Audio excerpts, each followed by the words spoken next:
Yeah. And with that, I am delighted to introduce our speaker today. I've had the privilege of knowing Mary Ann for a good number of years now, since I started my position here. And she is a definite role model of what retirement can look like. I think about you a lot, Mary Ann, as I'm considering the next steps in my life. And I can only hope that I'll be a 25% as productive as you are in your quote unquote retirement. It's the rare person that retires from a full career and then starts a business, and not only a business, but a growing and vibrant business. So you truly are an inspiration to me, and I'm going to turn it over to you. Thank you, Mary Ann. Well, thank you, Steve. You know, you talk about retirement. Colonel Sanders started Kentucky Fried Chicken when he was 65. And Grandma Moses started painting when she was in her 80s. So, you know, retirement can be about any age, and you can start a new business. And I started Bridge to Better Living because I had walked the walk. My husband and I, over a period of about 10 years, had to find family members and a good friend of mine the right retirement community. And we did not know where to start. It seemed like a very convoluted path. And at the time, we think we'd have the right community. It would be they didn't meet financially, or they didn't meet the criteria medically. And so it was really one of those very frustrating times in our lives. And we also had teenagers at the time. So we both had our, our own jobs. We had so many other things going that it was very, very difficult. So I'm a former teacher, and I got to thinking about changing hats.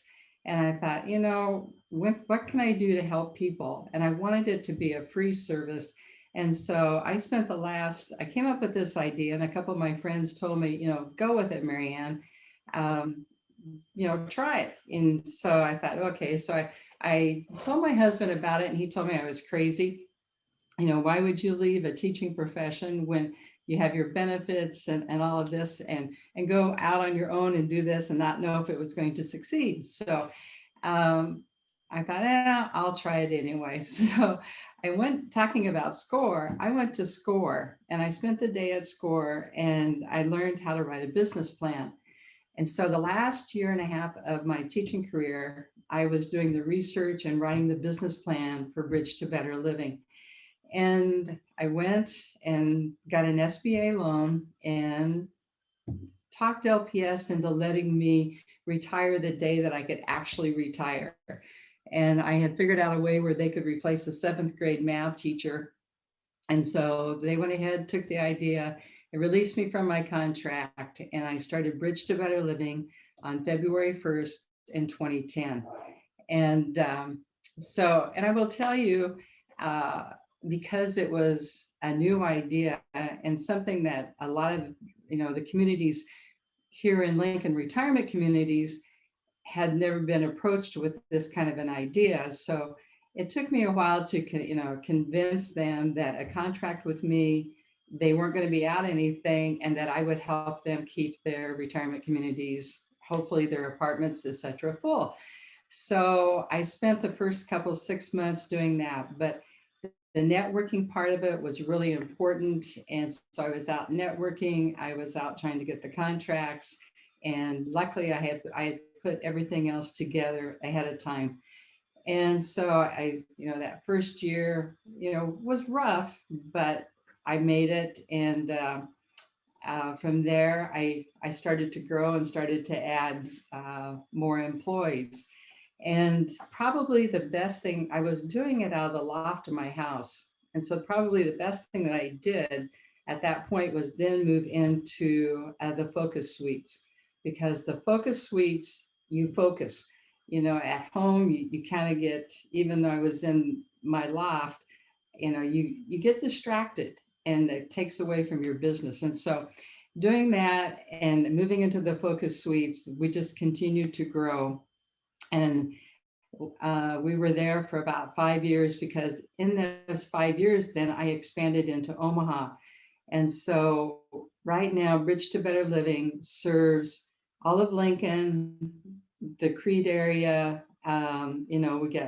We have contracts in Hickman and all the way down I-80 from Ashland to Elkhorn to all of Omaha, Fremont, up to Columbus and Norfolk. And so we definitely have expanded all of our services. So what we do is we sit down with a client, a senior or their family of someone who is thinking about moving to a retirement community. We find out what they need socially and they need physically, financially, and medically. And then we're able to narrow down the different communities that will meet their needs. We set up the appointments. Excuse me, I got allergies. And we go with them on those appointments to make sure that all of the questions are asked and that everything is transparent for them, because we don't want them to have any surprises down the road. And so then once they move, we then follow up with them and make sure that they're happy and their quality of life is what they want and definitely deserve. It's been really interesting. I wish I would have had journaled, because of all the stories that I've heard over the last 11 years have been so great and just heartwarming. And, unfortunately, I did not journal. So that's the one big mistake that I did make. But we were there at the focus suites, kind of outgrew the focus suites. And so then we decided to move into a new office. Well, in the meantime, I had decided also to franchise. And why did I decide to franchise? I decided to franchise because I felt that our business, our services offered more than many of our competitors, just because of the extras, little amenities and services that we offer. For instance, at one point, if they still don't know which community that they would like to go to, we will do a comparison sheet, and it will show all the different communities that we visited, how much it costs per day, per month, per year, amenities, services, and how much they cost. And so it's all out on a spreadsheet for them. And, and just being with them every step of the way. I've always said that, Bridge to Better Living has been the frosting on the cake for me, because it has been so heartwarming. It's been so great to watch the weight of the world come off of people's shoulders, to see their smiles and even sometimes their tears of happiness. And so with that, then when I decided to franchise, I thought, okay, what do you do? How do you put a franchise together? Well, I think many of you have probably heard of Blake Martin. And I might as well stop right now, because if you have questions, just put them in the chat box or wave at me or something, and I'll be glad to answer them. But Blake Martin is a broker, and he's a franchise broker. And so I've known Blake since I started Bridge to Better Living. So I went to Blake and I said, Blake, where do I start? So he referred me to a company down in Florida. And so I talked to this company down in Florida, who then referred me to a company in Pennsylvania.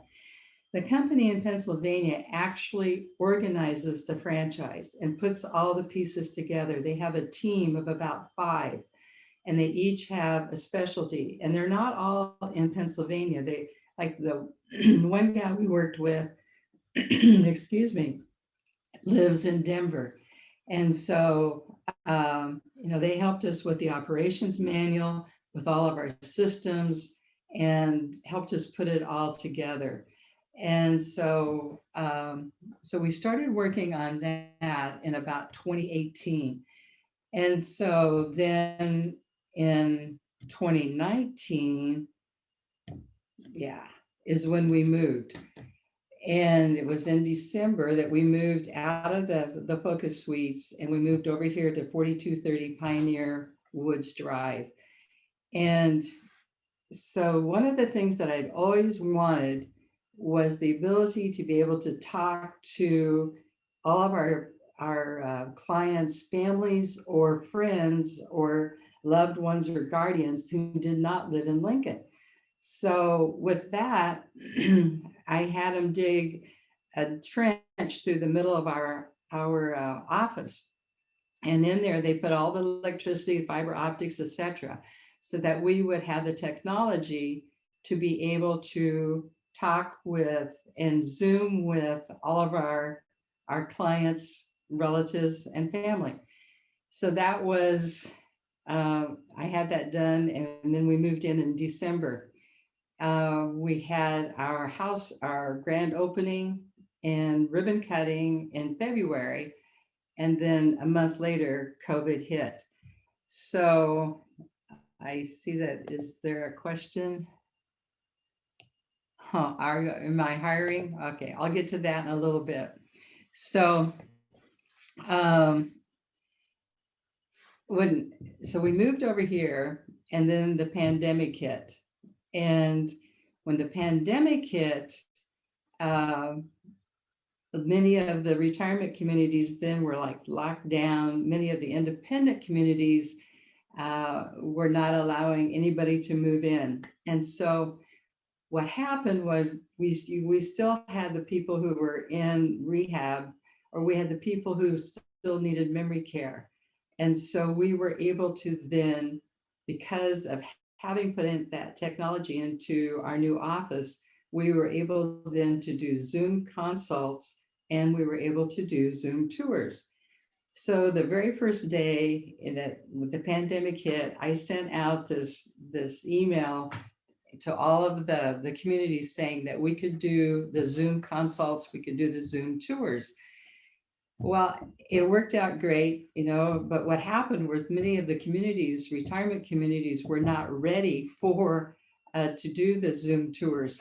So we always had to kind of laugh, because the first few that we did, we saw a lot of ceilings, we saw a lot of floors, and it took them a while to get it, but they got it, and things went really, really well. And our new office has enough space in the conference rooms that we're able to bring the families in with masks, and even sometimes the marketing person, and then we would Zoom. So the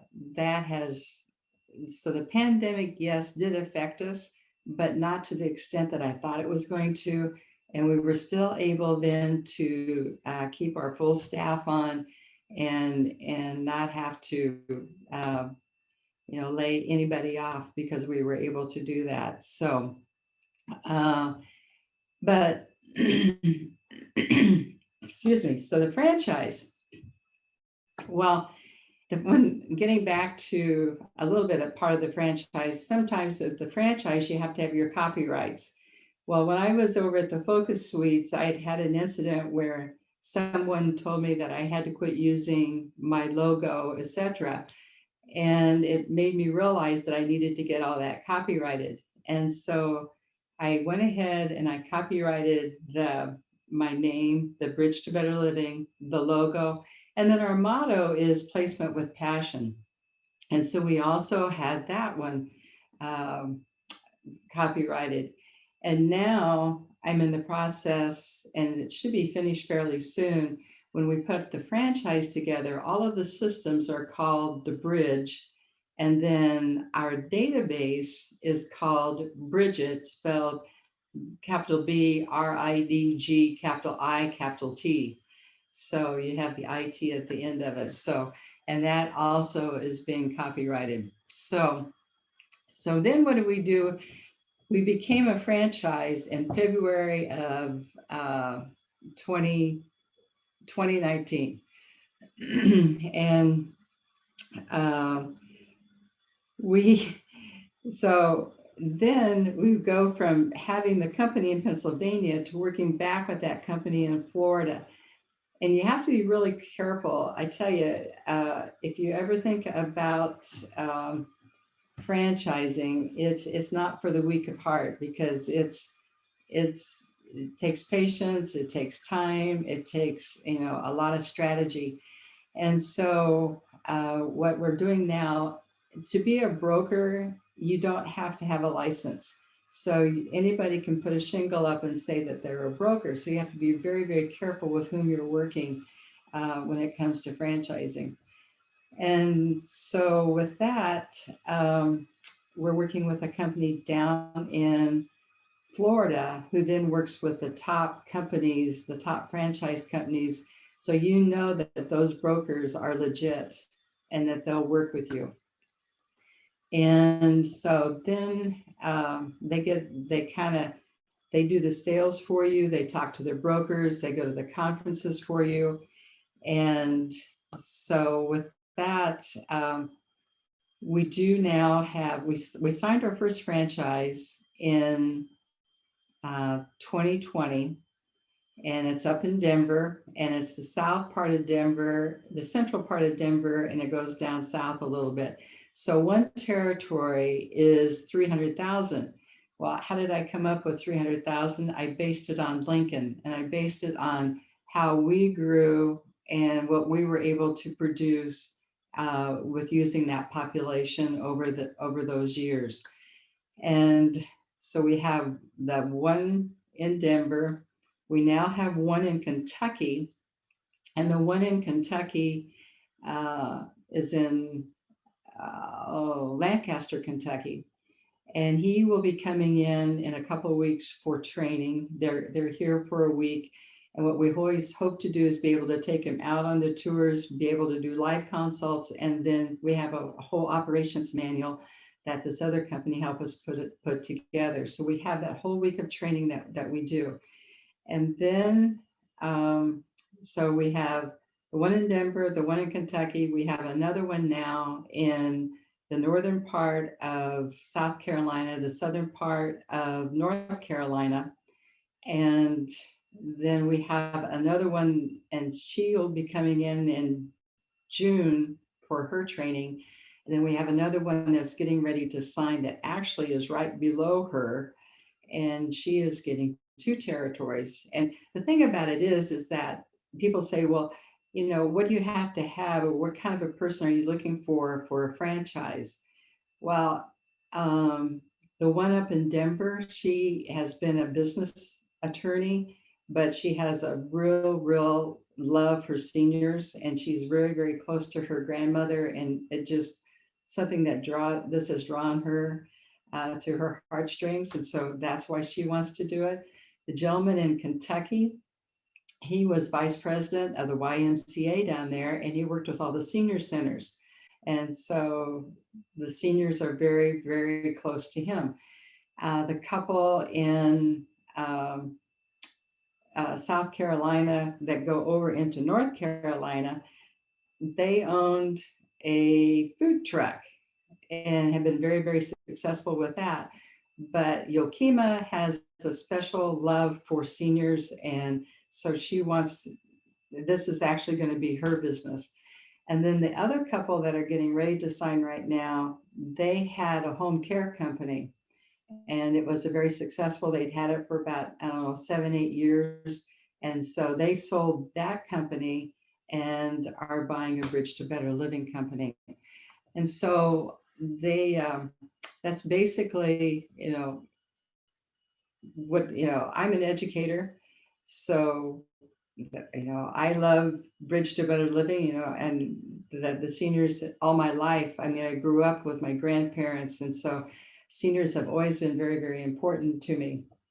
And then Margaret, who's one of our consultants, is an RN. Robbie, who just retired, she was with Home Care. Christine was with the very large continuum here in Lincoln, and she was the vice president in charge of the continuum. And so, we have diverse backgrounds. And the gal who works for us up in Omaha, at one time, she was a regional director of and selling independent communities, actually. So I guess there's not just like a certain person that has more of a personality and more of a pull to your heart than having a degree in a certain area. So that's kind of where we are with our franchises. It took Bridge to Better Living when I first started it. That took me about 6 months to actually get it going. And then that next year, I was able to do, it was a very, very successful year. And then that's when I started adding on more employees. So kind of a breakdown of, I kind of run the two together, I feel like right now. So do you guys have questions? I posted a couple in the chat. Okay. And I'll read those to you, Mary Ann. All right. First question, could you give more detail on why you think you were able to offer more than your competitors? Because I have watched our competitors, I've seen many of our competitors, and just observing what they do, and then talking with some of their clients later, I know that we just have more of a hands-on. We do all the legwork, but we're still hands-on each step of the way. And our competitors aren't necessarily do that, nor do any of them do the comparison sheet. And so because of those two, especially the hands-on, walk by your side, be there every step of the way, including even like today, I will be picking up one of my clients and actually taking her to a tour because she's not able to drive anymore. And so she needs to get moved, but she has to have a way to get there to see those communities. So basically, Well, I mean, those things are important. And I guess maybe my question is, how did you figure out that those were really important? Enough that you're clearly putting energy into them. By talking and being with our clients, because with our clients, that was especially important for them. That they felt that we were there with them all the way. I mean, when someone turns around and gives you a hug and starts to cry on your shoulder because they've now found the right community, that, another thing that happened too was some of our competitors are computer only. And so you call in, you get on the internet, and all of a sudden you're on this site, and it's asking for your name and your number so that they can send you information. And they may never ever meet you. It's all by either email, or they may call you. And I did have one client the other day who actually got onto one of those sites, and she said, Mary Ann, why would I want somebody from St. Louis helping me? I would much rather work with you. You're here, you can sit down and talk with me. You can go over everything. You know what I need, you know what I want. And so you'll help me narrow down those different communities. Does that answer your question, Gordon? I think so. Or am I missing something? Okay, well, there's another question here, Mary Ann. I'll read that one for you. How are the different regions different? Each one will have a different concentration of your target population, and each will have a different balance of things that the clients value. Okay, run that by me again, please. Okay, how are the different regions different? Each will have a different concentration of your target population, and each will have a different balance of things that the clients value. So, I mean, you can't just make a copy of what's in Lincoln and expect it to work in Denver. What I can make happen work in Denver are our systems. And so like all of our forms, all of the way that we sit down and the way that we talk and find out what people need. Yes, that can be the same. But then our franchisee up in Denver knows that Denver market, and then is able to streamline that for our client and be able to take our client and go to the places that meet their values. there's a huge difference across the nation, even in how much each of the different communities charge. I mean, like Nebraska is less than like Colorado. Um, Even with our contracts with our communities, she's able to contract for a percentage more than what I can. And so our franchisees know that, but people are still people. People still need that touch. They need that someone cares, and that we truly are trying to find the right community. So yes, you're right. Every region is different. Values are different, but the franchisee who's there knows those values and is able then to adjust. But the actual systems that we use can be adapted to any region. Okay, good questions. Anybody else have a question for Mary Ann? It took us about a year, Steve, to be able to put that franchise together.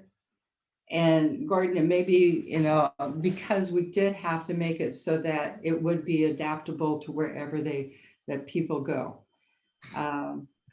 You have companies like Home Instead, that is a home care company, and they're international now, all over, but they've been able to take their systems and adapt them and their franchisees to what meets the client's needs in their regions. Mary Ann, I've got a question for you. We've certainly seen, at least from my viewpoint, an explosion of senior care options in Lincoln. And it seems like there's facilities popping up everywhere. Do you see any emerging trends in the industry that on how maybe the industry is changing? How will senior care look in 20 years, maybe compared to what it is right now? Yeah, that's an interesting question, Steve, because I think it will change. Right now, I think you see such an increase in Alzheimer's, and so we're seeing more memory care communities popping up. By 2030, all of the baby boomers will be 65 and older.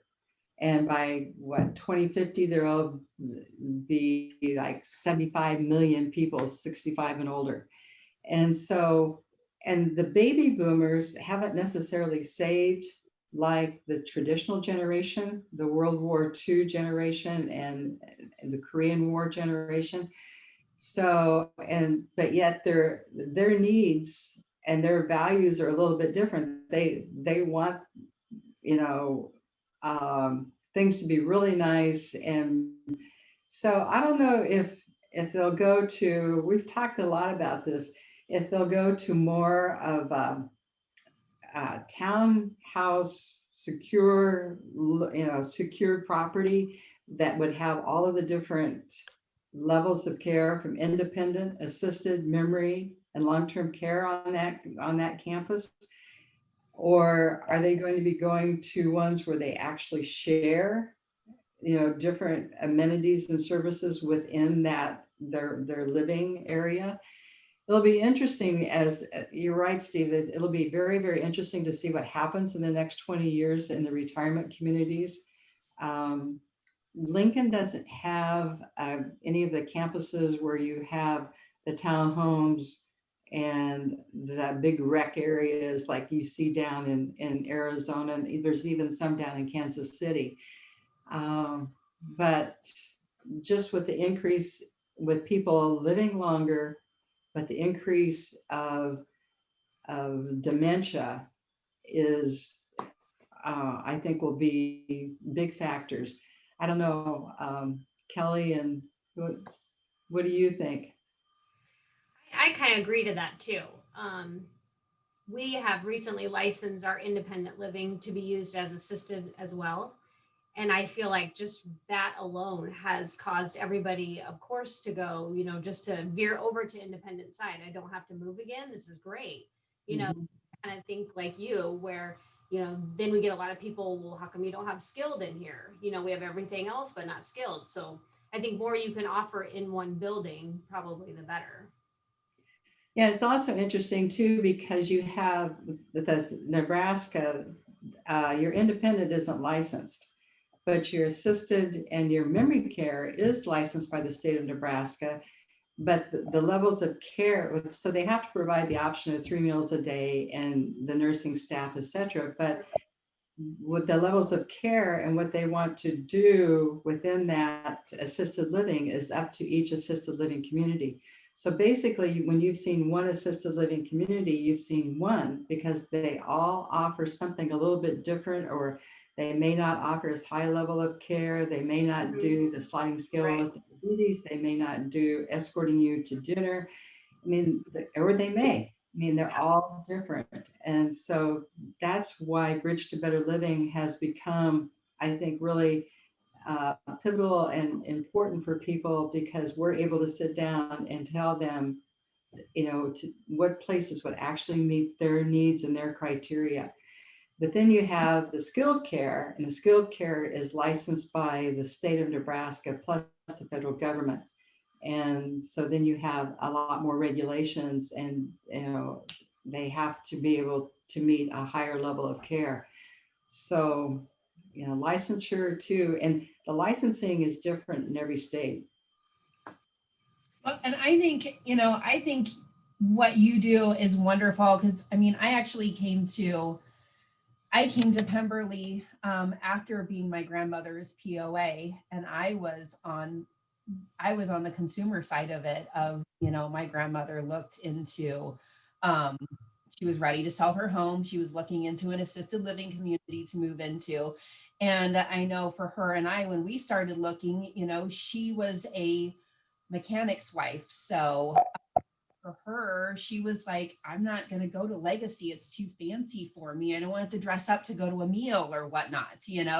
She wanted something a little more simple, where, I mean, some other people want something, and I mean, Legacy is a wonderful community as well. They have, a lot of options, but for her, that was too much. So, Bridge for Better Living is great, because I agree with you. Everyone has different needs and different wants, and to be able to bring all of that together, because it is quite overwhelming when you go to so many different communities and see what options there are.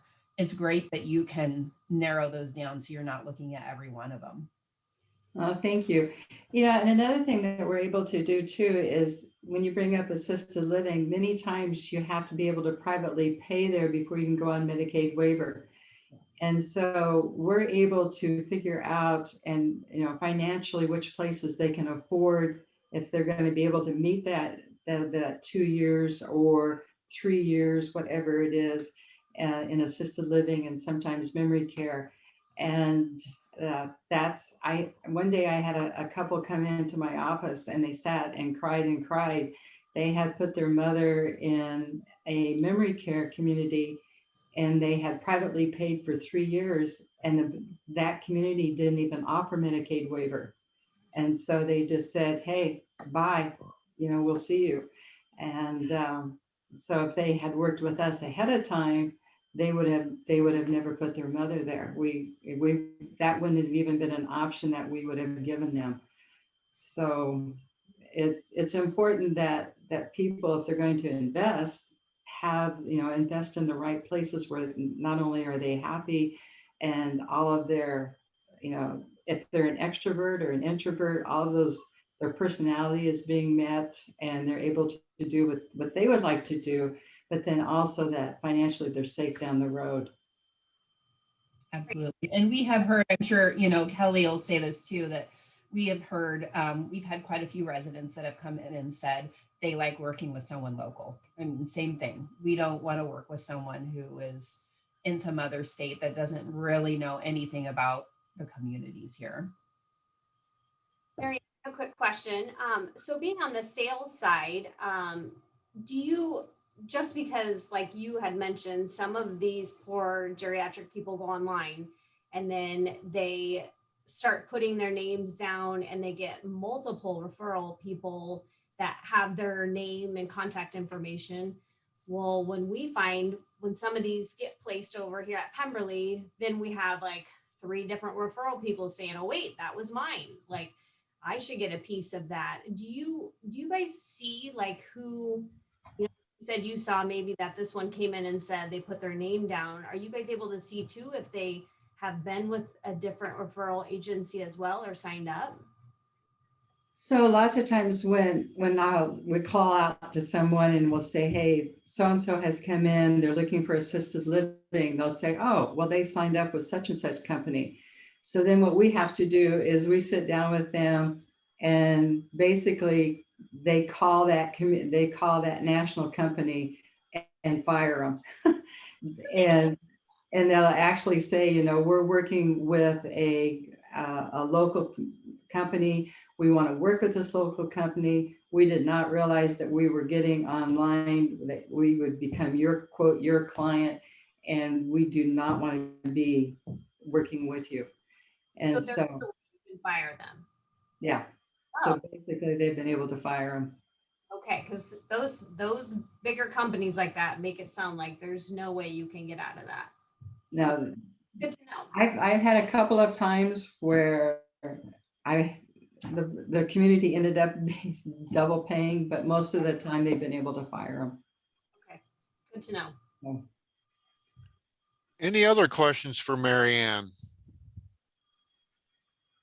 I'll just add real quickly here, Mary Ann. I appreciate how much education. I know you said you were a retired teacher, but you're still, I think, an ongoing teacher. And I appreciate so much how much education you've been able to provide families. I know we've had a great opportunity together to teach some classes, but so many people, just have a misconception that Medicare will take care of all of my long-term care costs, and just really not understanding the cost of healthcare and what that investment really will look like for them. And so I just so appreciate you helping, walk families through that, what that's going to look like, and also just being a great resource. And whether that was home care or hospice or durable medical equipment or veterans benefits or what Aging Partners does. I mean, just great connections that you've made. And I know from the families that you've referred to us, they've just felt so like you're a wealth of knowledge, and they appreciate that so much, that you've been able to save them so much time and relieve so much of the stress that they have, feeling like they're alone making all these decisions, especially when they have to move quickly. So you're still kind of an ongoing teacher. Oh, thank you. Thank you. Yeah, it feels good to help people no matter what age. And so I've always said that there's not much. I taught 7th grade math. There's not much difference between middle school and seniors. But we enjoy working with all the different communities. We enjoy working with all of the different home care, home health care, Aging Partners. I'm a former president of the Seniors Foundation.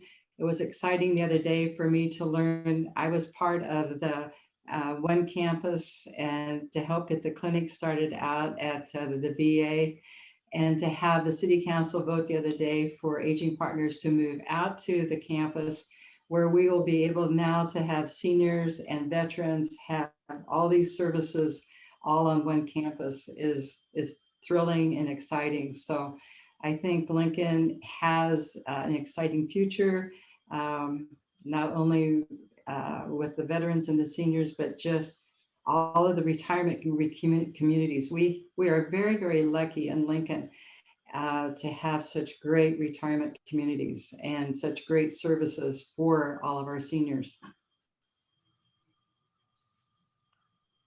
Another question? Yeah. It sounds like it's the retirement home that pays your commission rather than the person that you're placing. I'm wondering whether the person that you're placing is going to sometimes be viewing you with suspicion as far as a potential conflict of interest, and how you manage that. Okay, we manage that with a disclaimer. And so when we meet with them, we give them this disclaimer that we do not have any investments in any retirement communities, that they're the same across the board. And what we're looking for is what's best for them. And I've actually, they've asked me sometimes, well, do they add on your commission or your payment to my my rent, and no, they do not. And so, but we do it with a disclaimer, so a legal disclaimer too, so that everything's out on the table and they realize that we are, we're not partial to any one community. What we are is partial to them. So Okay. it's basically a flat fee that each of the communities will pay you? Or I mean, I would have thought that it would be like, there would be some proportional thing, like some might pay you more than others. Well, Like an expensive community is probably going to pay more. like a what? An expensive community is probably going to pay a higher commission. Well, a community like assisted living will be a higher commission usually, and so would memory care, more than independent, because independent is usually cheaper to move into independent than it is to assisted living or memory care. Okay, Okay, well, thank you. we have run out of time, unfortunately, but Mary Ann, again, I appreciate your willingness to speak to our group today. I know that from the focus suites, we're all proud of how you've built your business and how it's growing and expanding outside the borders of Nebraska. So congratulations on that. And we wish you continued success. Well, and Steve, I want to thank you and Brooke and Kat for all the help that you gave Bridge to Better Living when we were there, and even the support you've given us after we moved out. So thank you. Well, you're very welcome. You've been a pleasure to deal with, that's for sure. Thank you, everybody, for attending this week. Enjoy the weather before it gets rainy, and join us next week for Michael Sterling with Q5 Controls from Beatrice. Take care, stay well, and we'll see you all next week. Thank you.